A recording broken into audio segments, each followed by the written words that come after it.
Okay, who's got the joke? Yes. Oh, excellent. Remind me your name, Sophie. No, Sophie. Okay. What does a robot do after a one-night stand? What does a robot do after one night stand? He nuts and bolts.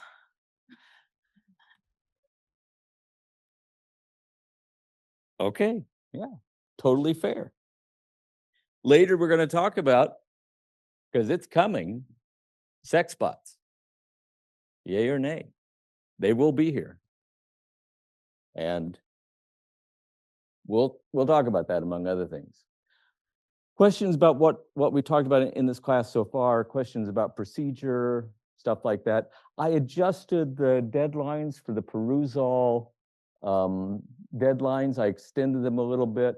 I mean, in general, the deadlines are there to encourage you to not fall behind. But things happen, and if you need an extension, email me. Now, for chapter 1, don't bother because that's not going to count anyway. But after that, if you need an extension, email me briefly what's up, and I'll extend it for you, okay? Okay. We've been talking about the evolution of sexual reproduction and the fact that although sexual reproduction means that the offspring have only half of your genes, the long-term success of their offspring and their offspring's offspring is improved with by grabbing the variety that comes with sexual reproduction and that magical process of recombination during meiosis. And we talked about how anisogamy seems to be firmly established among organisms that use sexual reproduction. That seems to be the only way it can be done.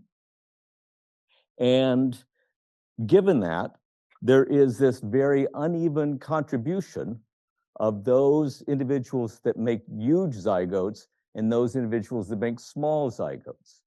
And we were talking about how it is that given that situation, every population isn't full of males, and you quickly see, oh, because pretty soon those males would have nobody to mate with and be competing with each other so much that almost none of them get to reproduce. And likewise, if they were all females out there. And the point I was trying to make that in general, certainly across vertebrates, but also to some extent across the invertebrates, having daughters is a sure thing because they can almost always find a sexual partner, and for the likelihood that they'll reproduce is pretty good, and therefore make a contribution of yourself to the next pool. Having sons is a lottery. If you're lucky, one of them might leave you loads and loads of descendants, but most of them are going to leave you zip descendants, right? So in terms of evolutionary theory or in terms of conditions, that's the sort of thinking that might be, pardon me, that's the sort of odds that might have pulled into natural selection, arranging for those populations like most field mice, where somehow the mother can affect the ratio of males to females. And in general, the rules seem to be when the mother's doing really well, she's got lots of resources, she's fat and happy, not easy to do in wild populations because, in wild populations, most individuals are hungry all the time, right? But when things are really going well for her, that might be the time that she decides to invest a little bit more in sons. And the point is that you have, if you want to play the lottery, you want to better your chances as much as possible by making sure you have enough resources to make not just a son, but the shining example of a son, right? And you're all aware of how human cultures play this game. Why is it that mothers always think their son is the best one there ever was? And if she doesn't think that, that's a bad sign, right, for everybody. But I mean, you can sort of see that in terms of, I'm going to have a son, I want lots of grandkids, by him. You pour your resources into him and try to make him as attractive and wonderful as possible, because you know your daughters, they'll get a husband. That's not hard. Yucky, right? Really yucky sort of thinking.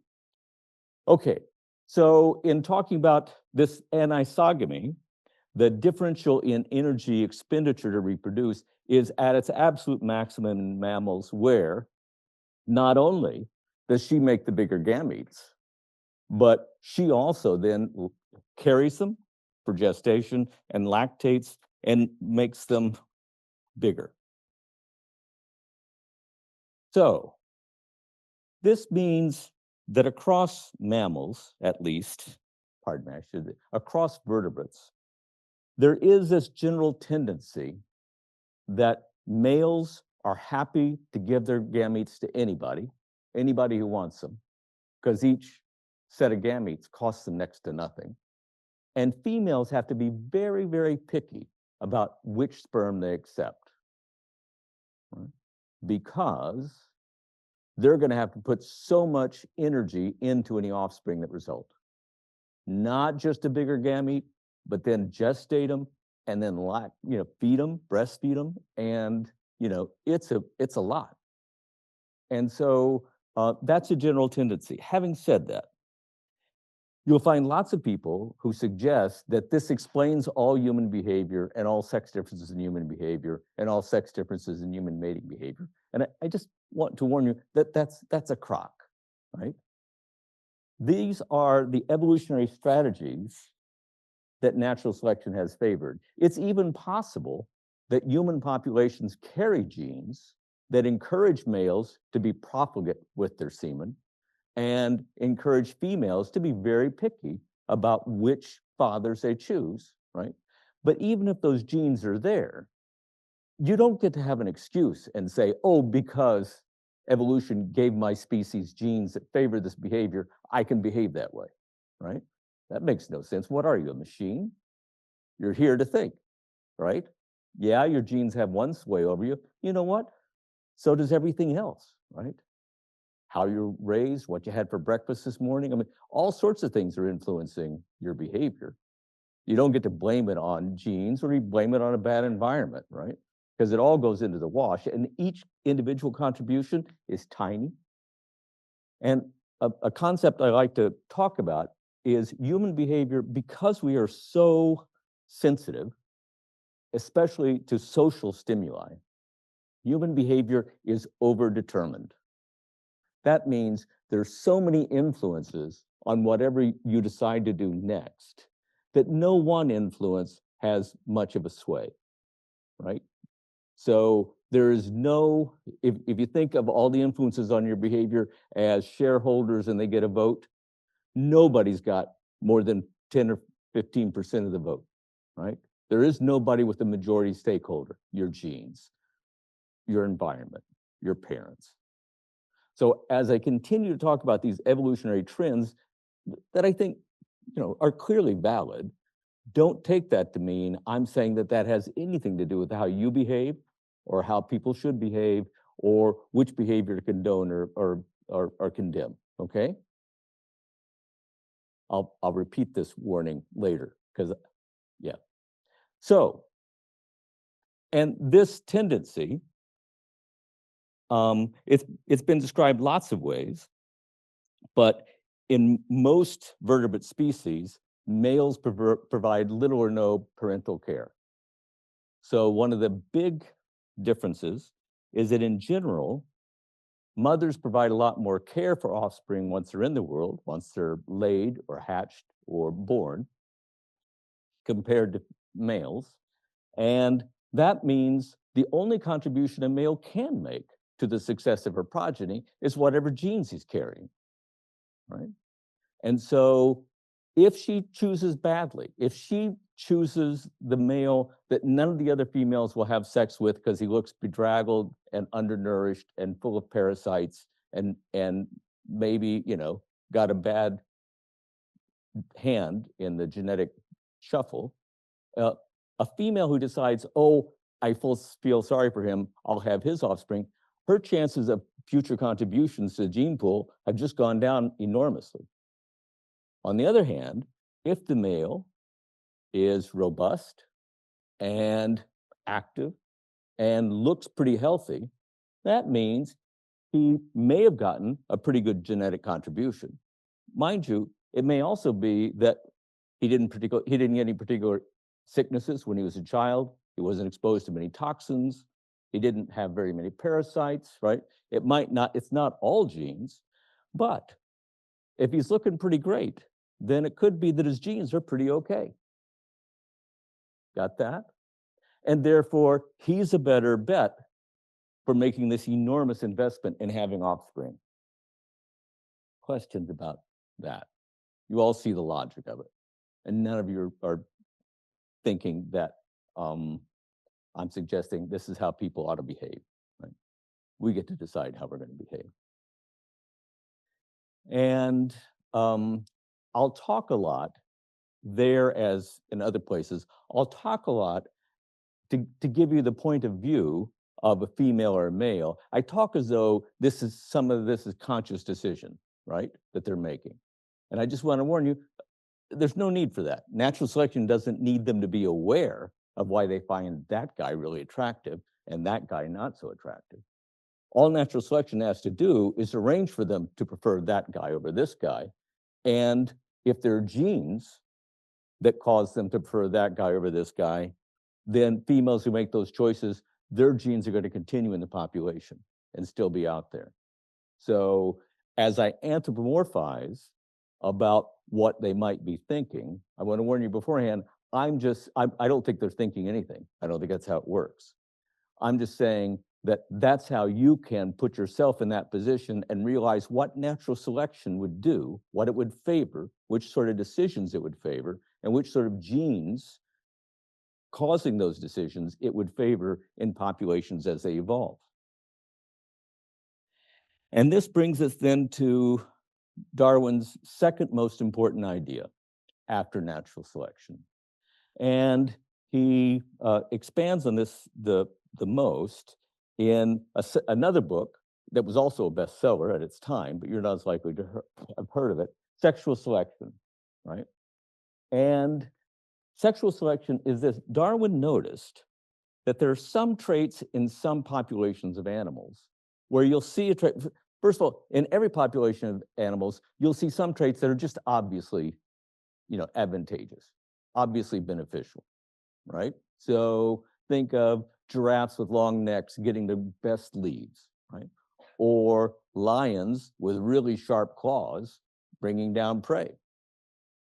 Or cows with really big molars that can chew up almost indigestible stuff and still get nutrient from it. Those things are obvious. Or animals that can run fast when their predators after them. That's obvious. But you know what? There's some traits out there where nobody can figure out, well, what's the selective advantage of that? How is that adaptive? What makes that adaptive? The traits that don't seem to have any influence on gathering food, no influence on surviving predators, no influence on avoiding parasites, and yet they're out there and they're firmly established. And his canonical example was the mane of African lions. Why do they have that? It doesn't help them do anything. It doesn't help them run. It doesn't help them kill. I mean, it's there and it has no adaptive purpose that's obvious, except this. The female lions are all crazy about it. And they will not mate with a male. Darwin didn't know this, but later people would show a male lion without his mane, he is incredibly unattractive. So there are some traits that in populations where the only adaptive value the trait has is in attracting mates. And he called this sexual selection. The most obvious examples are in those species where males are bright and showy and females are more cryptic. Think of all those birds, right? The male cardinal, you see them around here all the time. How could you make them any brighter, right? I don't know how. Plus that, they stand out in the open and sing songs all the time. Look at me, come eat me, right? The female cardinals aren't that bright. And so in those sort of species, you can see how the only value that bright red color has for the male is that females prefer it. And likewise, we'll talk about this later, the fact that that male sings a lot and maybe has more songs and a louder song, turns out female cardinals really like that too. Doesn't help him avoid predators. In fact, it draws predators' attentions. And there are other cases, though. It doesn't mean that this is entirely one-sided, because of course, males in some populations, some species, they have to make a big investment in offspring too. And here we're thinking about most birds, most songbirds, the ones where the chicks are born really, really altricial, really, really immature. Bird metabolism is so much faster than mammalian metabolism that to raise a chick, you got to shove a lot of calories down that throat. And in most bird species, it's been shown one parent cannot do it. They can't gather enough offspring. So in those species, the male also has to be pretty picky, right? He has to be sure that he's chosen a mate, number one, that she has pretty good genes, right? And that's important to him because he's going to have to put a lot of work into any offspring they have together. Everyone get that? And so, and there are some species, we'll talk about this in more detail, where it's the female, pardon me, where it's the male who does all the work. And in those species, it's the females who are brightly colored. And guess what? The males really flock to be with that female.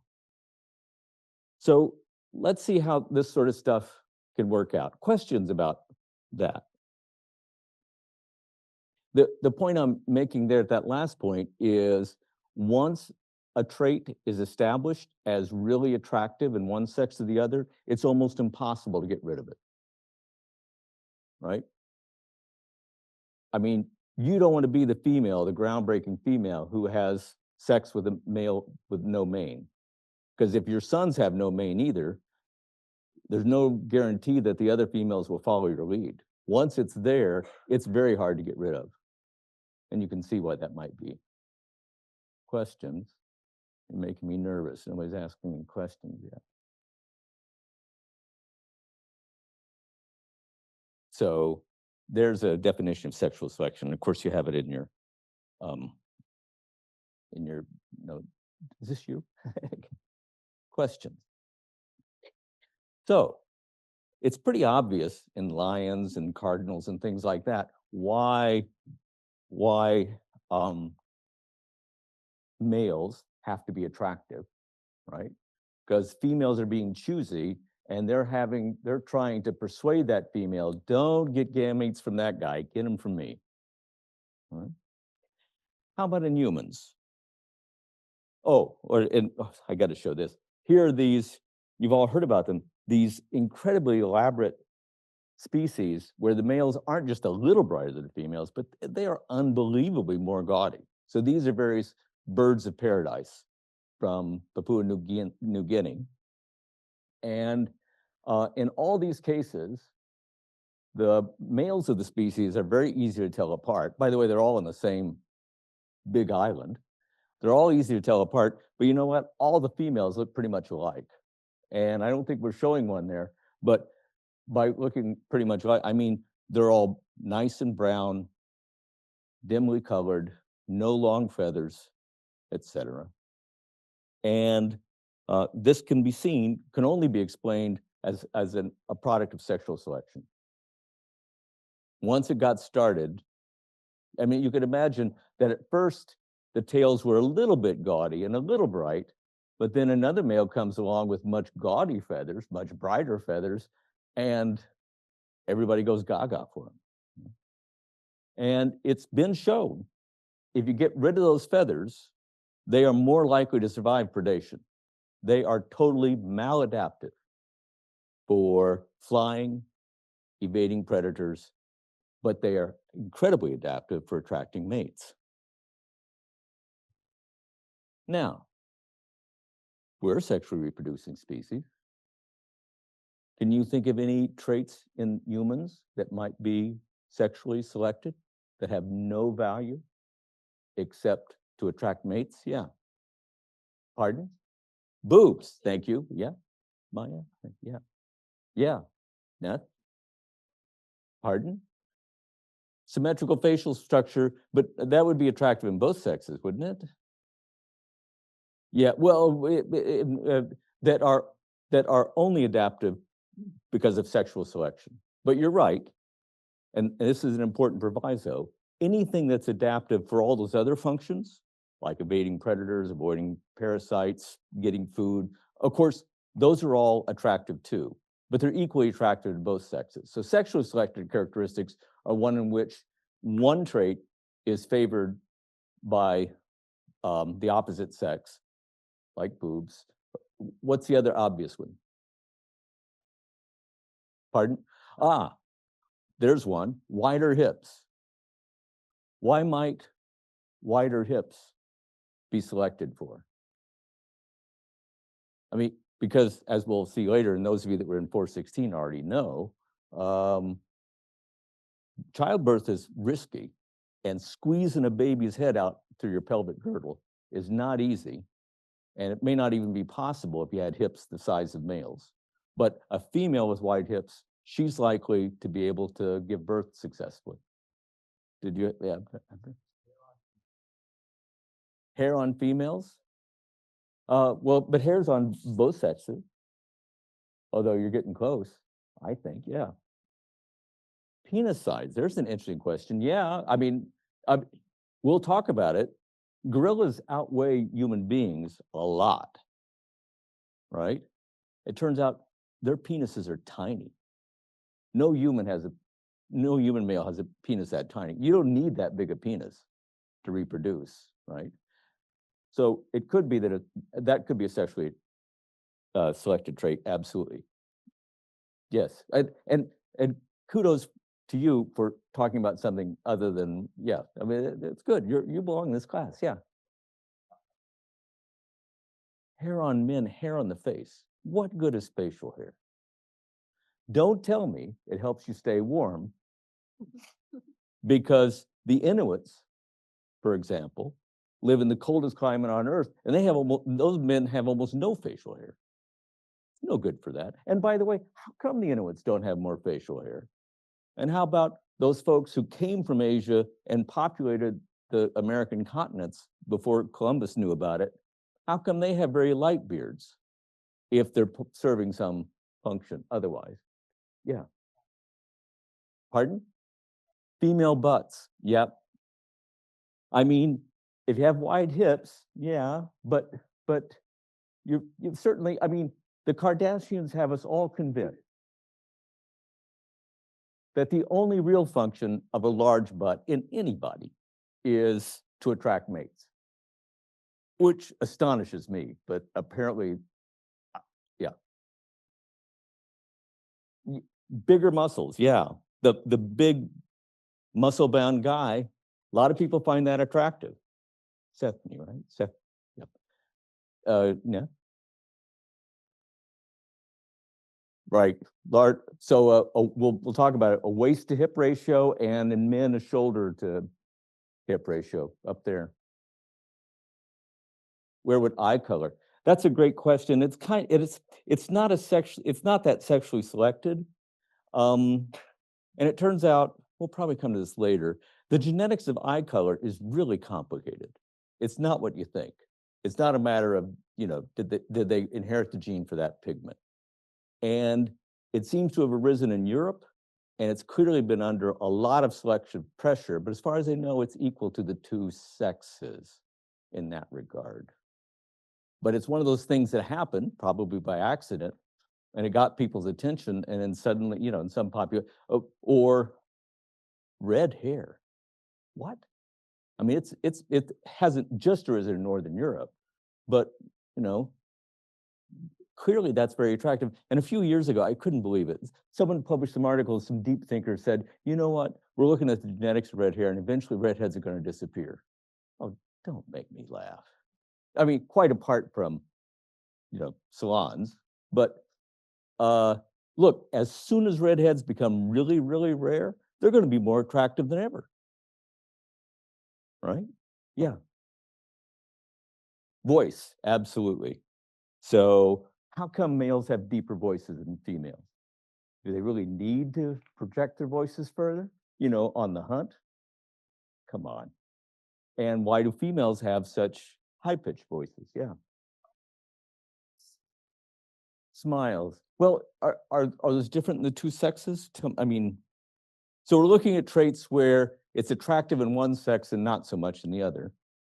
But I mean, smiles, yes. And by the way, one of the things smiles reveal is how symmetrical somebody's face is. And not to get your hopes up, but yours isn't. And mine isn't either. But the closer the better. Hannah? Yeah, shorter height in women. It's not clear that that's just a sexually selected trait. It's sort of, I don't think anyone understands it, but there is this tendency that shorter women tend to have more kids, and it might be that, you know, childbearing is easier for them. Not to say it's easy, but yeah, those are all things. Yeah.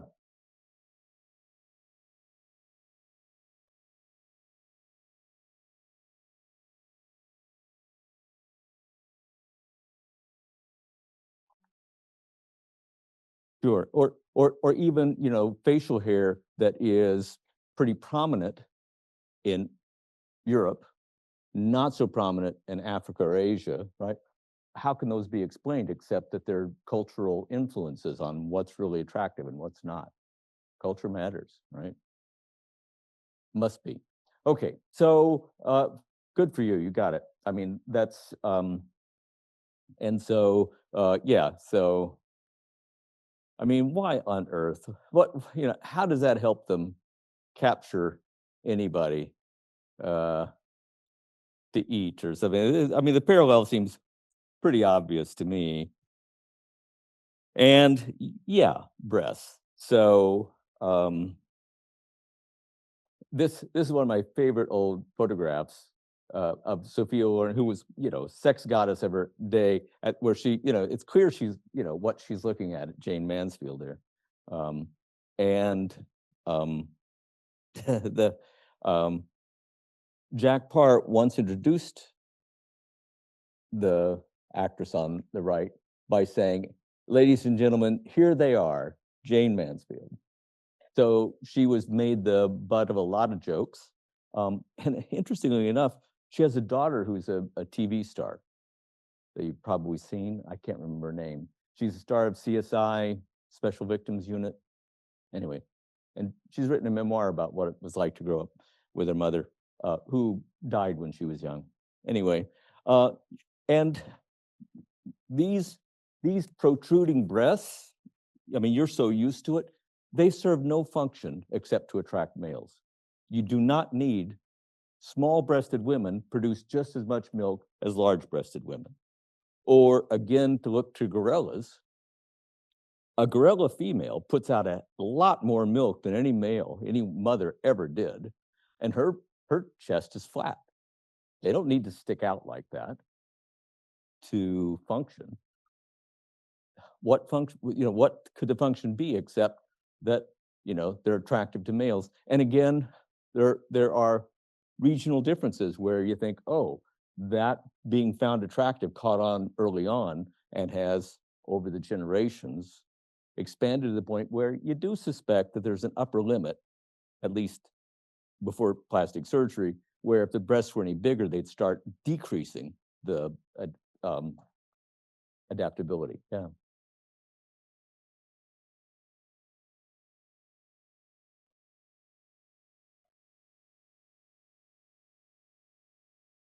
Well, I mean, maybe you're thinking the fact that most of the breast tissue is fat.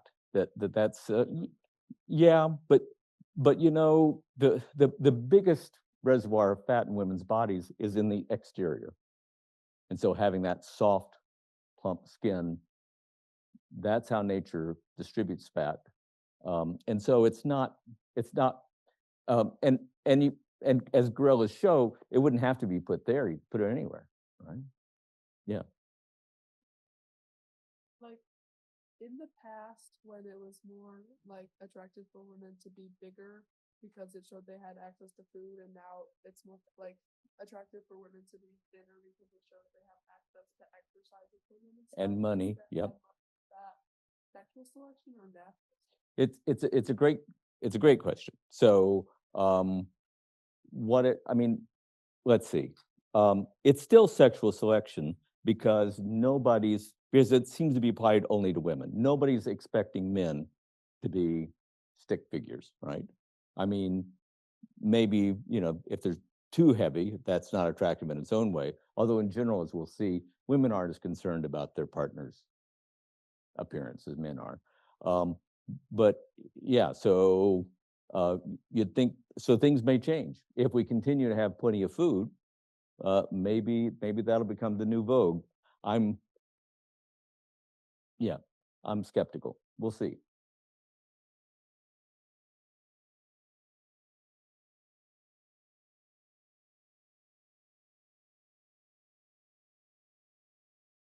Well, I'm saying that, that once a trait is seen as attractive, right, it's very difficult to get rid of. In humans, sure. I mean, we're totally bound up in our culture, right? And you can't say it's a bad idea, right? I mean, if it becomes established that thin women are attractive, then finding a thin woman for a mate, that might mean your daughters are going to be more attractive, right? Or large breasts, right? Once they're there. And the other thing you have to wonder is, well, they might become attractive, but in a world where all that stuff can be manipulated, they may not reflect anything about genetic contribution. Yeah. Okay. Questions about that, about sexually selected traits? I want to do a bit of a survey of different sexual systems in various species. There are some species that really make clear this business of females get to choose the males that look best, because there are some species where at the time of the breeding season, the males congregate somewhere. They all come together in a geographical region and start displaying and strutting and showing off, trying to attract females to come mate with them. And when they do that in one place, there's a name for that. That's called a lek. And so here's one example in sage grouse, where at the right time of the year, the males all congregate someplace. Why that place? In general, because that's where they congregated last year, right? So who knows how long these have been passed on culturally from one generation to the other. But they congregate in one place, and the males get there first, and they start fighting over who's going to get the best territory. And the best territory is almost always in the middle. And then they start making a nuisance and being loud and attracting attention, which is terrible for avoiding predators. But again, females love it. And then once the males who have reached a big enough age that they can actually compete on the lek, typically first year, they've got no chance because they're too small and not aggressive enough. But after the males have established their territories, which they'll maintain for weeks, then the females come, staying hidden, and wander around the lek, deciding who they're going to copulate with. And then after they make their choice, maybe one, maybe two, then they go back off in the bush and start eating again, right? The males, while they're there, they have to have a lot of energy reserves because for the most part, they're not eating. They're only here to display and show how great they are. Questions about that? And there are loads of species, loads of vertebrate species, where males tend to be more showy, but not always in terms of how they look. Another way males can be showy is with their behavior. And so all the things we think of courtship behavior, the chorusing of frogs, right? It's the males that are singing, right? Females aren't drawing attention to themselves that way. It's the males who get together on a bank somewhere and all start croaking, and so to speak, and attract females and then mate with them when they show up. Or birdsong. So there's lots of songbirds where males and females look pretty much alike, but even there, it's the males who sing, because they're the ones who have to attract a female to share them with them. Or flowers and candy in our species, right? There are loads of insect species where they're predatory species where the male will kill some prey, wrap them up, and take them to a female and present them to her to say, look, you can have this nice meal if you let me give you some semen. And sometimes the females say no, and folks have shown, you know, the meal better be a pretty good one or they're not going to bother. Right? There. And one of my favorites are bowerbirds. Do I have this here? We'll get there. I'll talk about it in a moment. So other bright things that males do might be antlers, peacocks. They're ones that are fairly noticeable, right? It's unbelievable how bright that array is. The females are much more modest. Most deer species, it's only males that make the antlers. Females don't bother. Think about them getting caught, to say nothing of the energy expenditure. And in some species, the males shed the antlers every year because once the chance of copulating is over, there's no point in having those things hang on to you while you try to make it through the winter to be ready for the next season.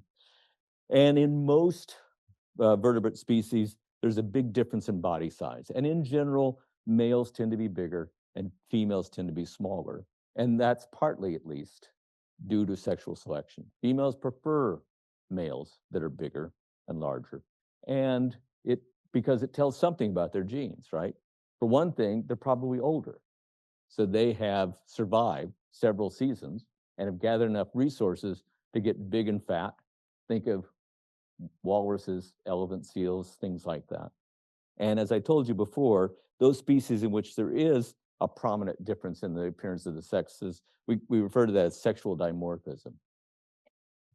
And so here's an example in primates where in mandrills, it's only the male that has that flashy stuff. Oh, the other thing about body size I meant to say, remember I told you there's some fish where they're male in one part of the life and female in another? In most species, it's serial or sequential, the first one, then the other. And in most of those fish species, everybody's a female for the first few breeding seasons. And fish, I don't know if you know this, they don't really have an upper limit of how big they get. So every year, if they stay alive and eat, they'll be bigger than they were the year before. And so in those species, they only switch to being males once they've gotten big enough. Because if you're not big enough, no female is going to want you to fertilize her eggs anyway. And so there again, you see being a female, that's a sure thing. You'll get to reproduce. Being a male, it's a lottery, and there's no point in playing unless you've gotten to be pretty big. So mandrills with facial displays only in males. These are hamadryas baboons, where the males are much bigger than the females. And they also, as they get older, they take on this gray hair. So that makes them really attractive. There's another sexually selected character seen here, one that you might have seen in zoos, not seen in our species, and that's these vaginal swellings that females have. They serve no purpose whatsoever, but their size and appearance reflects gonadal hormone status. And males can tell from the odors being produced by the vagina and from the odors produced by these sexual swelling whether the female is likely to ovulate soon. And so if they think there's a chance she'll have sex with them and she's going to ovulate soon, they stick close by. So it's an important sexual signal for them, and it's important for the females too, because even here, if you are going to have sex, you really want it to be with the biggest, most attractive male in the group. Hamadryas baboons they live in troops, because that improves your chances of your offspring in the future as well. And then there's peacocks, right? So,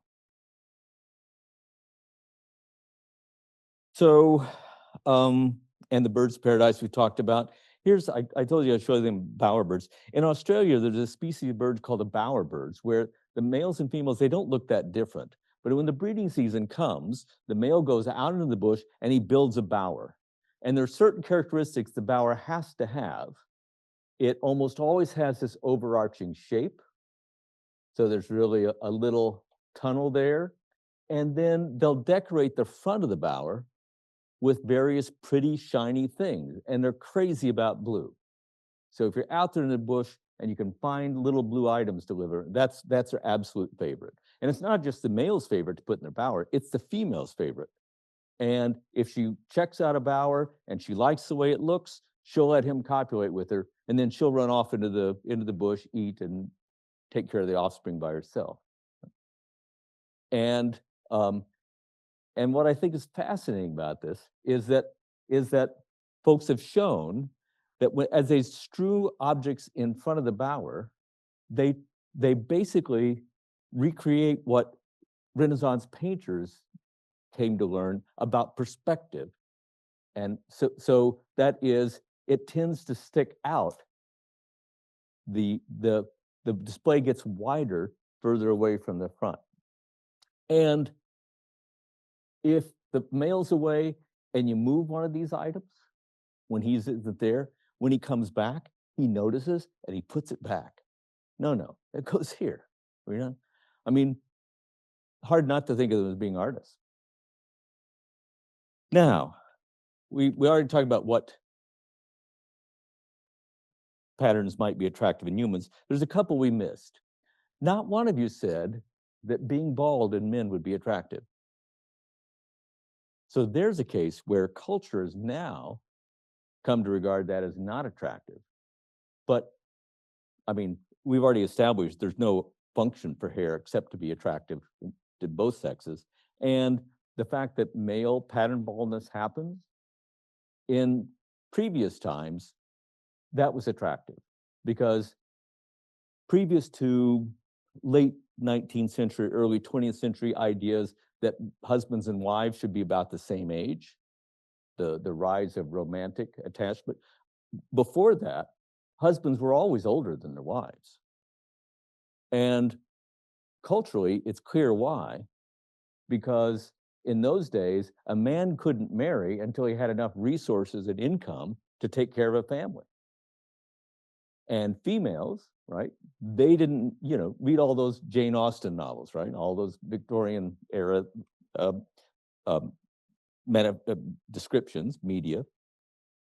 The female's job was to find a male mature enough that he might have resources. And in those cases, men who bald prematurely, they're cheating.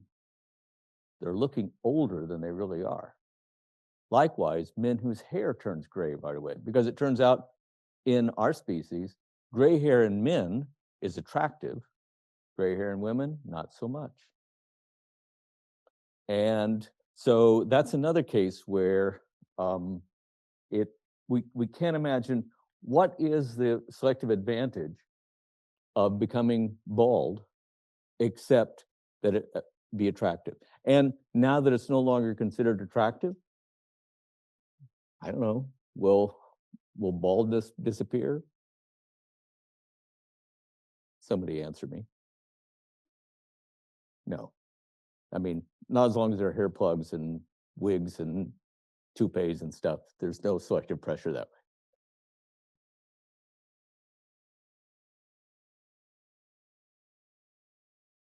Well, it's women in human populations in general. Women are waiting longer before they have their first kid, but men are. If the idea is that a woman, yeah, the husbands are getting younger, no doubt about it, and so now there's not much difference between them. Still a little bit, tend to be a little bit older, but nothing like what they were once upon a time. And on the plains of Africa, right, the only men that got to reproduce were the men that were older, right? Because they might have enough resources to support a child, right? Ah, maybe it's not. That's my question for you. Well, is it good to have an intelligent mate if you're a human? Yes. I mean, I can't believe you're waiting. Why? Okay, but Maya. Well, let's talk about human populations today. Well, okay, no, okay. Human populations in the plains of Africa, more likely to survive. Why?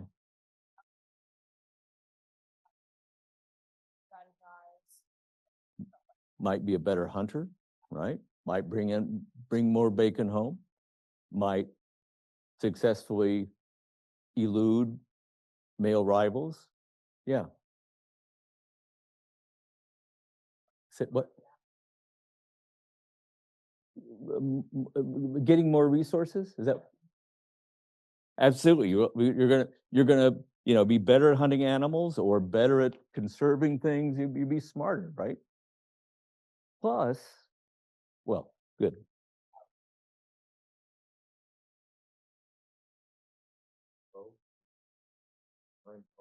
Uh, Thank you.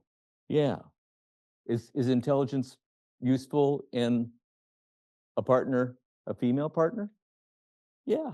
Also for gathering, right? Gathering food, husbanding resources, etc.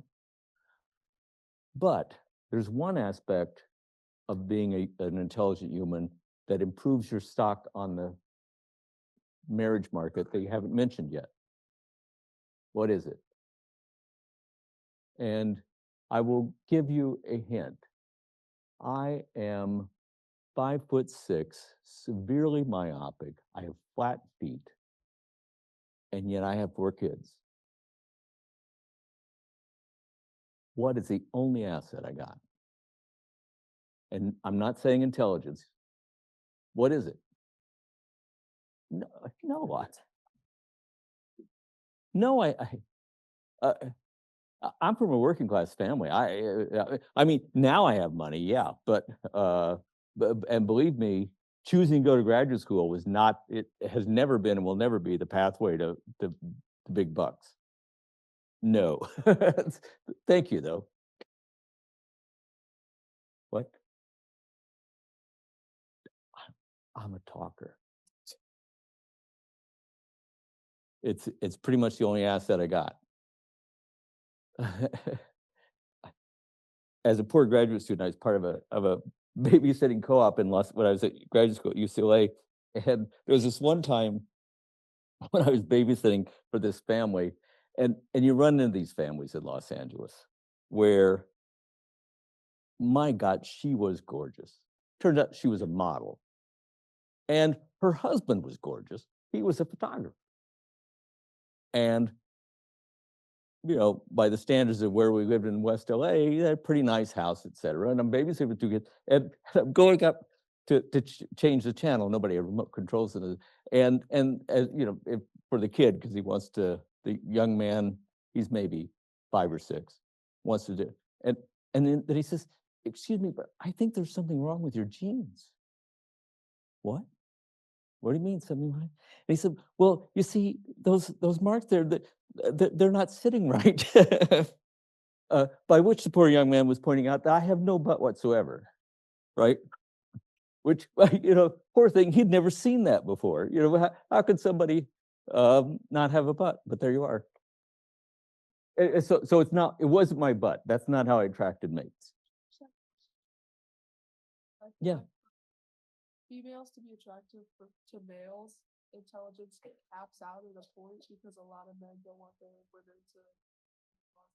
Well, yeah. So you're saying that maybe intelligence is more important for one sex than the other. In general, again, on the plains of Africa, I don't think so. But of course, it might also be important for the man might prefer a spouse who is articulate, right? Or maybe sings well, right? So all of these are the thought, you know, until not too long ago, in the previous century, no one had thought about this very hard. And then in 2000, this fellow, Geoffrey Miller, a evolutionary biologist, he suggested a hypothesis.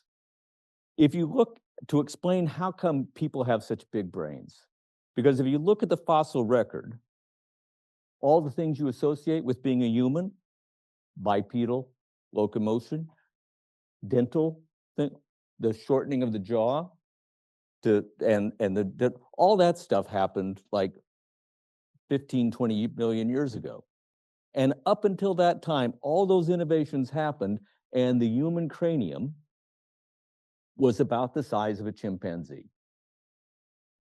And then 5 million years ago or so, as you look at the fossil record, suddenly there's this incredible upward climb in the size of the brain, to the point where people now hypothesize that human babies couldn't be born with any bigger brain than they already have, or else childbirth would be even more risky and it would become counterproductive.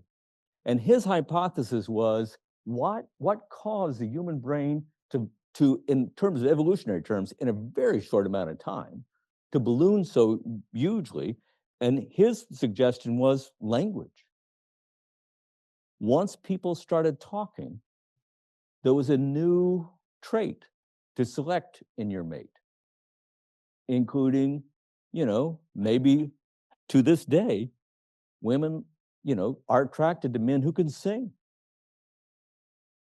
And that might be a new trait to attract a mate, and it requires a certain amount of intelligence.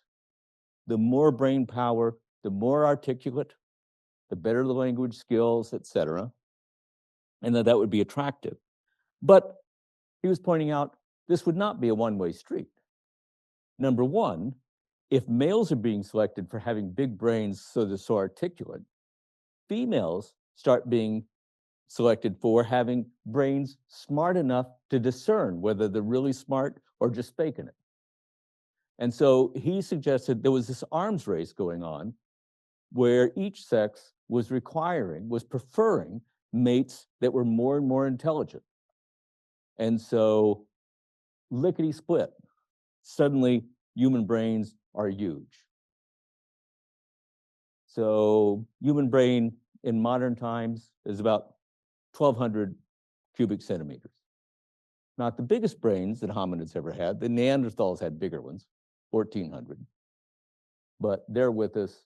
They're not with us, and we are. And some have suggested it could be that one of the things Neanderthals failed at was fighting off those pesky Homo sapiens, right?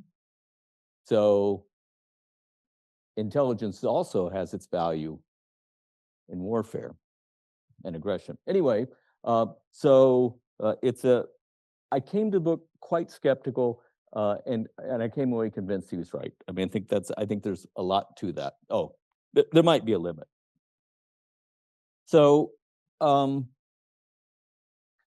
the point is, maybe it's not all that cheap for males to reproduce, because in some species, the male, right, especially in those species where the male has to provide parental care, the offspring won't live. But even when they're not, right, they've got to really think about how to husband their energy and how much energy they got to get. They've got to get enough energy to be big and strong and attractive.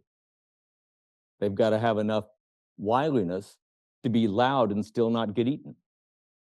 So, and even then, it's a crapshoot, right? In most wild populations of mammals, most males who reach reproductive age never get to copulate even once. What does that mean? And yet, virtually, when you trap in a population, virtually every female is either pregnant or lactating or both. They all get mates just fine, right? So what does that mean? That means almost all the sperm are coming from a relatively small number of males. And so if you're going to be in that contest, you got to go all out, and you still might lose. As I've said, lots of bird species where they're sexually monomorphic. There's not much sexual dimorphism. In some insects, the sexual dimorphism is the other way around, where it's the female who gathers enough food to have all those eggs, and the male, he might contribute really very little, but he's looking for a female that's got lots of resources. And he's even willing to get close to her, even though he's frightened of her, because, did I mention they're predators? And as you know, famously, there are times when a male will approach a female, and instead of mating with him, she'll just eat him. Okay, you took your chance. Same in spiders. Lots of spider species where the males are much smaller, and as they approach a female, it's a tense affair because odds are she'll eat them instead of reproducing with them. And the famous thing about praying mantids is if she does accept the male and he's busy copulating with her, sometimes she just can't resist herself. She'll start eating him. But his nervous system is such that his abdomen will go through the motions of making sure he copulates because, if you're going to cop to it, then you might as well copulate. And in other species, Jacanias, it's the females that are bigger and the males that are smaller. And these are species where it's the male that takes care of the offspring by himself. Pretty rare among birds. But when that happens, right, he's got to be really selective about whose eggs he's going to raise, because it's going to take a long time to raise each one. And in that case, it seems natural selection means that they started favoring bigger and bigger females. And in this case, the male's happy, the females still being selective, but it's the male who really has to look for someone with lots of resources. And then there are some species, some aquatic species where, and in natural history, there were times when people would gather specimens and thought they had two different species. And it turned out the males and females were so sexually dimorphic that they didn't realize they were the same species, right? As they kept looking for where are the females of this species, right? And in some aquatic species, the male is so unimportant and so tiny that he attaches himself to the female's body, and now he's going to deliver the sperm internally, and she just goes around, with him there, and she keeps gathering food. And in those cases, it's the female if you're going to give your all, you're going to attach this, and this is the only place your sperm is going to go, you want it to go to a female that's big. And as far as I know, the seahorse is the only one in which is internal fertilization in the male. So she deposits her eggs in his pouch, he fertilizes them there, and then he's the one that's going to take care of the young. And the last thing I want to talk about is these experiments that show that it seems pretty clear that allowing sexual selection, in addition to getting good traits for your offspring so they can mate, it's also good for avoiding inbreeding. So this is a pretty famous experiment where they looked at flower beetles over generations. And if the animals have no choice in terms of who their mate is, then in a certain number of generations, they basically stop surviving. Whereas when they're sexually allowed to choose their mates, then things go on longer before they start gathering so many maladaptive traits that they can't reproduce anymore. So again, selection is important. Okay, time for a coot.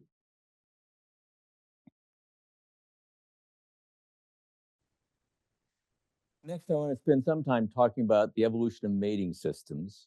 And there's a little bit of terminology we need to have when we talk about why some mating systems are more common than others and why they differ across various classes of animals.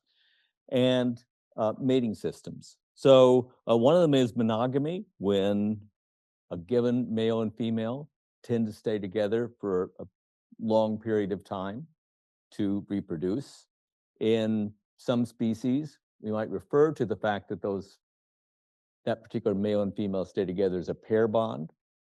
And in most species, monogamy is something that is, for the most part, kept for a season. But there are lots of species that are kind of famous where the same pair will come together year after year and faithfully keep the same partner. Swans, for example, albatrosses, things like that, where it's clear they have many, many breeding seasons and they keep sticking to the same individual. In most mammalian species, it's definitely a one season kind of thing where they're together this season and maybe not others.